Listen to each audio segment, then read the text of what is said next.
Welcome back, Redeemers. Thank you for joining us again. My name is Curtis. I'm Nick. And today we got a special request from Damien. Since High Risk, High Return, featuring Polodared, if I'm not mistaken. We checked out Compass from Since, and that was a track that definitely blew us away. So please check out that reaction if you haven't already. Again, was requested by Damien, so thanks for putting us on to another great artist. Especially excited to see where this goes. But yeah, I don't really have any thoughts beforehand. Anything you want to add or? Nah, it's an interesting choice of words though. High risk. You normally say high risk, high reward.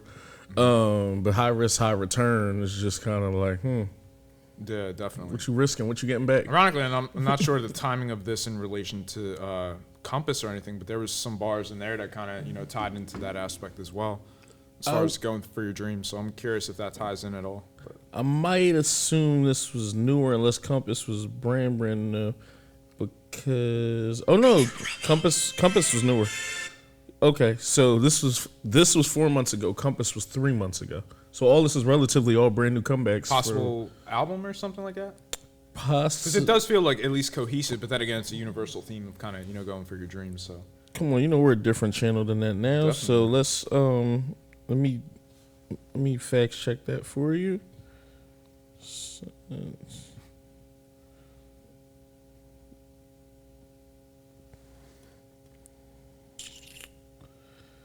me see.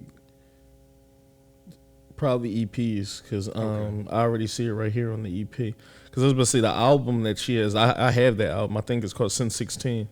Okay. Yeah, Sin 16 is probably her debut album. Oh, that makes sense. The name being Sense and everything. Okay. That's nice. Yeah, so if it's on an EP, it definitely feels like it conceptually could be related at least. Nah, you still might be onto something though. The EP is 6 tracks though. So it's For the Win, High Risk, High Reward, Seatbelt, Miracle, Compass. Okay. Yeah, Compass. Okay, so Empty Compass Glass would be the final track, and that would mean second to last. Second to last. What was the last? Empty Glass. Nice. Interesting. Okay. No, that's interesting. Now look, For the Win, High Risk, High Reward. It's almost like you're betting. But Seatbelt and Miracle. Seatbelt like strapping, kind of your. Well, it's the midpoint of the album or EP too, so that would mean like something like a turning point. But then Empty Glass is kind of weird because Compass feels like it's like you've reached your dream. You've reached your dream, or at least you know where you're going. Empty Glass, but then again, that's a good turning point for a future project where it's like I have this dream, but it wasn't what I wanted, so it's empty now. At least that's only a theory, of course, but it's definitely interesting for sure, and I like that all this is tied together. Yeah, it's interesting too because the EP is called High Risk, High Reward, so this is the title.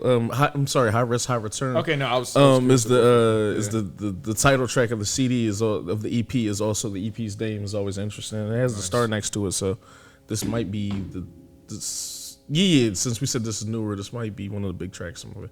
Nice. But yeah, I'm good. You good? No, I'm good. Yeah, let me make sure the volume's up. Oh yeah, we good. Gucci.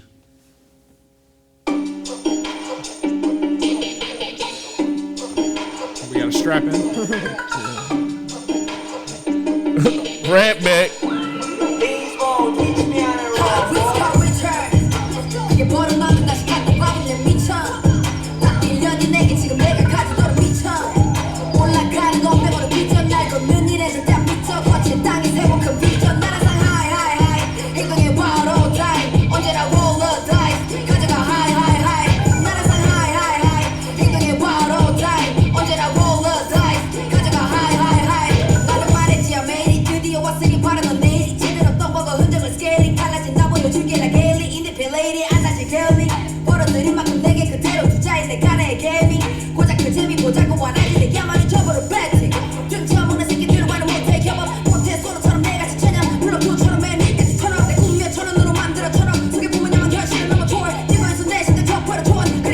Flow too.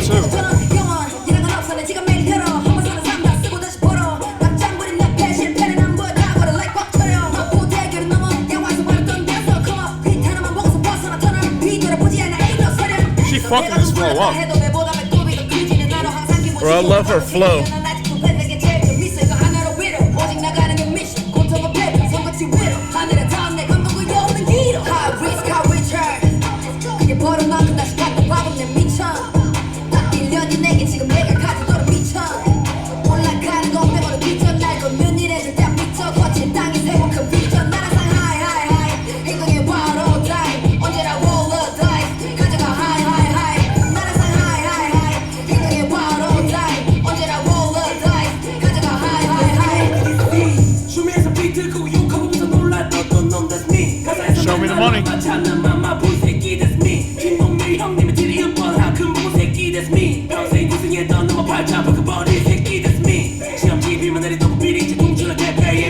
scratchiness in his voice too.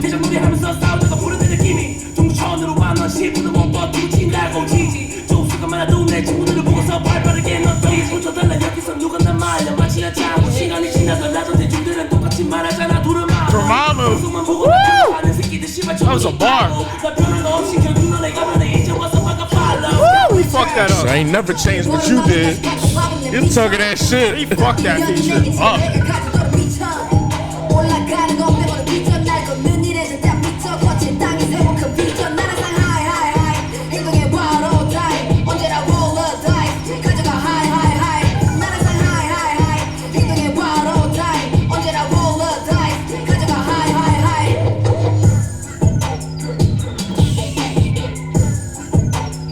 We not really legal over there, so I don't know how high you getting, but It's a metaphor.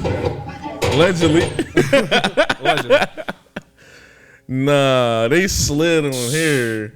They really fucked this track up. Yeah, just a couple things. I love like you know what I mean, that downhill flow rap that she has. Yeah. Everything just feels like it's just like she's falling almost, but like she's upright like at the same time. No, everything feels like it's snowballing and building to something. It's just cohesively, like, you know, from this part to that part. And I like with her build where like you said, metaphorically with that snowball, by the time it's big and like it hits you, she can jump into like kind of like another flow. She has pockets of that downhill flow. Yeah. It doesn't feel like it's just kind of like one cadence or one particular style. I feel like she kind of switches it up, but it all still feels within the same rhythm, if that makes sense. Did you go back 10? Yeah, you said go back like 10 seconds. Yeah, 10 or 15. Yeah, I got you. Like that far back you want some more? Nah, that's good. That's cool. Got you. So I like that. Bull slid on here. His verse was crazy. His verse was really crazy. Like, I really fuck with that. He felt like one of the homies and shit. I might have a transparent moment with y'all. He felt like one of the niggas from like around here and shit. Like he had the Nike tracksuit joint on. I don't know. I felt real comfortable with him. I felt like I was in the hood somewhere again, and he just was around. So nah, but I really like this a lot. I know sometimes Jarek and like us be joking. We be like, bring hip hop back. Like, this feel like hip hop, man. This is the core of hip hop and everything. Nah, for real. I like this a lot, man. She's special. Like she's special. I wanted. I kind of wanted to Google Bull too to see any more information with him because I guess it'd be easy for her to just have other contestants who were on the show like as features as well, and probably maybe some of the judges that maybe she had met like on the show. But I want to see who bro is. Polaroid K Hip Hop Wiki. Well, years active 2021, so he must be new to the game. He was a contestant. Yeah, he said to show me the money because he did have the show me the money joint on the bars and shit. Anything else about bro? Because a wiki isn't coming completely up. It's just showing that he was on the show. And what's his IG hitting for?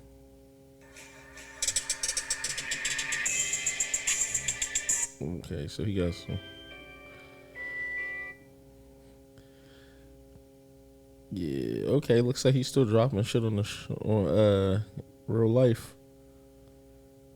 Bro, like he be in a mix.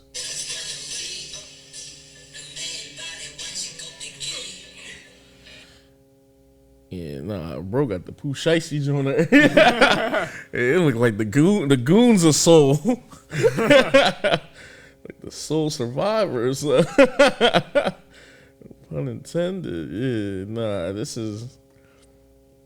Sorry, yo, I'm trying to jump on the IG to see what was going on because bro didn't really have too much stuff that was coming on.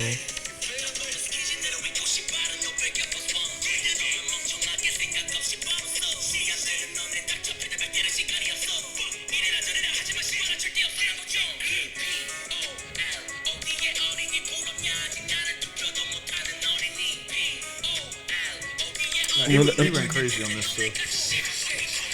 Yeah, ain't gonna jump too much in the bro shit. Shout out to him, man. He went crazy on here. Another notch in her belt because it seems like she's not only like putting out good content, but also having like good featured artists on like said content. Because I think some people gotta understand that's a hard thing to do in itself. Is to get the right people on tracks to make sure both of y'all are carrying the track well, and you don't want to get kind of smoked on every track as well, or just start leaving people on tracks respectfully. And you know, sometimes in hip hop it is cool to say like who had the best verse and everything. It much feels like it's an iron sharpens iron thing, where it's like I want the best person on here for us to elevate each other on the track. Yeah, because like I said, it's definitely a staple in hip hop for people who listen to rap to be like, you know, who had the better verse, blah, blah, blah. Yeah. But she's not getting like left on none of these tracks and everything. I think it's an argument for whatever cadence you like or subject matter and shit like on the track so far. But she's been doing a real good job of having like more like talented people, you know, on the track. And it feels like they're all putting on whether by her or any kind of company or whatever the choice may be. But it feels like they're at least making the effort to have other talented Show Me the Money artists featured on there. Which kind of keeps with, you know, a lot of that iron sharpens iron kind of degree, I would say. Yeah. Plus, from at least, like I said, I'm not going to talk like I know everything, or you know what I mean. From the information that I'm seeing, yeah, from the information that I've gathered and seen so far, like within K-rap, it looks to be very much. I'm not going to say a secret society, but like a. It seems like they have pillars there, like maybe like, you know, 10 artists who like are pillars. We've already seen some older artists, like when we did the Epic Music, the Epic Hydro and Tableau, and all like them kind of guys and stuff all on there. The Mount Rushmore of rap kinda, we've already talked about like Jay Park and everything like that. All that to say, it feels good that like, you know, Simon, Dominic, all them people are ushering in a new era of K-rappers. Yeah. At least, you know what I mean, from what we're seeing at the tail end of these Show Me the Money shows and stuff. And I like that even with them being competitive with each other, they're still putting each other on tracks. Like I said, when we just was looking at some of the clip stuff, it looked like they were celebrating and happy with each other. So for however competitive it is, because those shows, like I'm without me watching, I'm pretty sure them shows are probably very competitive. As far as wanting to win and everything else. But I do love... it feels like a survival of the fittest, almost like all that to say, like a hunger, you know, that like I'm trying to make it for me, at least when it's time on a track, you know, but as opposed to like kind of when, it feels like when everything's settled off stage, that everyone's like cool and dapping each other up and everything. At least that's the implication that I get, of course, but... All that to say, I like that it feels like a brotherhood, because, you know, I'm not going to turn this into like a tangent. I always say that and then turn into a tangent. But from what we've seen from the idol world, whether it's through fans or whether it's through, I guess, like the powerhouses or the industry, it always seems like it's some type of clash. Like, you know, like, oh, well, this record label doesn't like this label, or they were buying this, or they were doing this. With K-rap, it just seemed like rap comes before anything else. And like I said, that's only from what I've been seeing. But it seems like purely rap comes first. And if you can rap, you can rap. If you can't rap, fuck everything else. And then, because from what it looks like whether it's Ammo G, Higher One, you know, any of these like record labels, they all have Nation, songs. If I'm not mistaken. Well, yeah, I think they had some idol people on it, but some of the idol people rapping shit that were on there. Okay. They all seem like they do tracks together. They don't mind like, you know, being around. You know what I mean? Like, it seems much more about the music more than anything else. And obviously business is business. Like, you know, I'm pretty sure it matters to them as far as like, you know, we need to have the best sales, or this track needs to kind of be the best. But I see a lot of intermingling. And I could be wrong, but at least just as a you know, posing a little bit of a theory, I suppose, would be, it feels almost as though Show Me the Money seems so well regarded and well respected that almost is the business push, to where everything else that happens within that artistically feels like it's just about the track or just about the music. But again, those are only implications that I'm kind of beginning to see. But again, even if that isn't the case, then I'm very much looking forward to see how they kind of explore those aspects of it. Well, some of them K agencies were Johns. Like I seen on the one season, it was Team YG.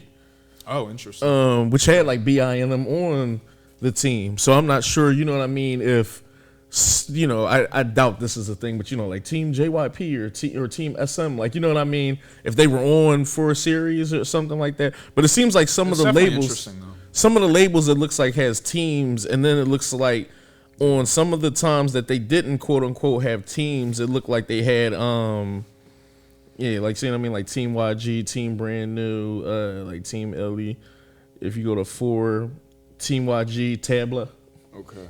He's on the show. That's crazy. He's on the show. Look, Team Z-Pal, Zico, Team AMOG, J Park. Like if I could just make a brief analogy. Not an analogy as much as a little bit of a kind of segue, but to ultimately prove a bigger point is trying to think of how to word this. Now, if you grew up kind of listening to like old school kind of perhaps 90s rap over here, one of the big artists was Big L, of course, right? Now it's of course said that Big L never lost a freestyle, right? Now whether some of it was pre-written and memorized, I mean, regardless, because there's always aspects of that. But the point I'm saying is basically there was a point when Big L made it in rap, and where people were basically, for whatever label or whatever he was attached to or any kind of connections he had, where it was basically like, why are you still going and freestyling? Because you have nothing to gain. The only thing you can do is lose, right? Basically to where it's like, if you lose, someone's going to say, I beat you. Like, I beat Big L. As opposed to if you beat no-name artists, what does that do for you? But it was that hunger for the craft that he kept doing it, and it said that he never lost, right? Now, the reason I'm bringing that up, of course, is because when you see someone get to a pillar where, they're considered GOATs or anything like that, and they still want to get into the underground rap and kind of either meet and connect with new artists and bolster them, or basically just like, I haven't faced you, I don't know anything about you, but yet you could know everything about me. Even if it wasn't on dissing kind of type time or anything like that, but just the I'm throwing myself into the wind, caution to the wind. Like, I don't know what's going to happen here, but I have the hunger and the skill set to where I believe I can overcome it. And it's just that hunger for the craft and how you keep, sharpening your tools and iron sharpens iron, that kind of aspect again. I'm seeing a lot of that with what I see in kind of the K-hip-hop with, again, these older, well-regarded hip-hop artists, as you said, Epic High, Tableau. It seems like, I want to say like Bobby from Icon, and kind of as you had said, like Simon and J Park and things like that. And again, this is just all implication at this point, but nonetheless, I really feel that there's that hunger from those who are still at the top too. Maybe to where they're not going to compete, or maybe they do, maybe they don't. But nonetheless, that they're keeping their ear to the ground for the new and the up and comings. It's just, I don't know. It's just, that's something that really excites me, kind of going forward. Some of this hip hop stuff. Mary Jane would have loved that you mentioned that. Just because it shows you love the game more than you love glory. Exactly. Because at the end of the day, you're trying to develop yourself, and if you're just at the top and no one's touching you, eventually you have no competition and it's lonely at the top. And even so, I mean, it doesn't really do anything for you artistically. One of my favorite battle rappers is Rum Nitty. And he used to always be talking about how he's like, I'll battle almost anybody. It's not really about a bag. It's really about just keeping myself sharp. Literally for what you said. And they was asking him, I guess, like, why you using some of your best shit on people who are lower tier? And where it's like, yeah, that's a great bar. It would have gone incredible in a song, but now you can't use it because you used it in this. Because you used it in this. It doesn't matter. It's like I wrote it, I created it, I portrayed it, and it's still something that shows my craft. And even so, if that is one of your best bars or anything like that, then it gives me the hunger and desire and passion to want to pursue new bars and keeping yourself fresh, as you said. Yeah, but he had mentioned what you mentioned, where it just was like, since I'm a big dog and everybody already knows who I am, they might have ammunition and everything. it's a fight for my life every night. And if I underplay anybody, I can get knocked the fuck out. Exactly. Just trying to underplay somebody, you know what I mean? Like kind of going back to back. Where some vets, like, you know, not to say you play it safe, but it's at least more advisable to consider the possibility of playing it safe. They play it safe. It ain't kind of no other way to put it. And I get why, because it's just like, let's take a look at, no tangent, but take a look at like somebody like Murder Mook and Battle Rap. He could possibly get in anywhere from $60K to $100,000 per rap. I only need to rap once a year with that type of money because I get endorsements and I do everything else that I'm doing. Not to mention, some people feel like entitled, where it's just like, I feel like I'm such a big brand, everybody doesn't even deserve to battle me. You feel like it's like grunt work if you go back to quote unquote the bottom? Literally in battle rap, it was a segment in battle rap now called like the PGs, called the Proving Grounds. To where up and coming battle rappers would battle each other in the PGs before you would even get an opportunity to battle a upper echelon like rapper, like battle rapper. And then once you're in, you're kind of in. And then now it's, are you the face of a card, or you know, are you the main show in that card or whatever? But I get it. I get sometimes, like you said, where it's I don't need to put myself out there, because if I do anything that would tarnish my reputation, it's not going to add up to whatever I would have got just from either being around or participating in certain things. Yeah. So like you said, I think also it really is decent, because I'm not sure if the judges on here are like competing, but it looks like they're definitely on tracks with artists that are competing in here. And I'm assuming, like I said, I don't know how the details of the show go. I'm assuming if, let's say it was Team Kurt and Team Nick, and we were on tracks with people underneath us, that those tracks would go up against each other. Yeah, you don't want to be on the show 3 seasons and keep losing. Yeah. And ironically, the hunger that would inspire in other artists, where it's like, even if I'm on a track with artists who I feel like isn't as quality as me, or rather the other side of that, where I'm not up to this artist level, it's either going to allow me to want to inspire myself to rise to the occasion, or allow me, if I'm at the top, to lift someone else up to where it's like, we got to perform because the odds are stacked against us, or vice versa, where it's like, you know, we need such a cohesiveness and to work so well together, even if it's only temporary, to combat any opposition that's against us, whether it's another team or anything like that. But nonetheless, all in all, it inspires, you know, you feel like the odds are stacked against you each and every time. And that seems to be at least what comes through the strongest in, I would say, underground rap. Is kind of because everyone feels like they're, you know, they might never get this chance again, or it's something that you could lose in the blink of an eye, to where you have to be ready and prepare yourself for that one moment, because that's all you could get possibly. And if it is, then again, like we said in the last video, where it's like, I don't want to leave any stone unturned. So you might only get one chance. Do not miss your shot to blow, because opportunity comes once in a lifetime. Don't lose yourself. True shit, though. Nah, that's real shit. Arguably the best struggle rap song ever. Nah, real shit. That struggle rap song fucking was going. It had legs. It still goes now. You could just play the beginning and people kind of know exactly what you want to talking about. Not real. There's a lot of people can't say that with they struggle rap. I don't think there is a struggle rap song that won it. That's crazy. I'm trying to think. It is. I can't think of couples that been nominated, because even Hustle and Flow's like, you know, it's hard out here for a pimp. Was nominated. I'm legitimately trying to think now, because you got me one. I know there's a couple that have been nominated and shit, and I would have to think in the 90s. Like, who won though? Yeah, I know some that won and shit, because that ain't the first like hip hop song to win. I don't think that's the first. Black Panther had a few hip hop nominates. Yeah, right? Kendrick was probably nominated for one or something. Yeah. Nonetheless, though, that's an incredible notch in your belt if you're able to, you know, say anything like that.